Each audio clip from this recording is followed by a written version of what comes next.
Magandang hapon po mga ka-drivers at mga ka-idols. Ito po, magtuturo lang po tayo. Simpleng turo lang po ito.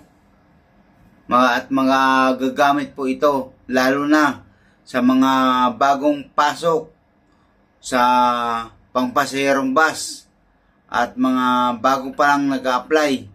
Ito po, maggamit po ninyo ito. Bago po tayo umakyat sa bus, check natin ang gauge ng langis, water radiator tank, headlight, signboard light, at saka ikotin yung bus. Check nyo ang gulong, at saka signal light,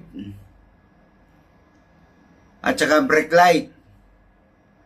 Yun lang po. Maraming salamat.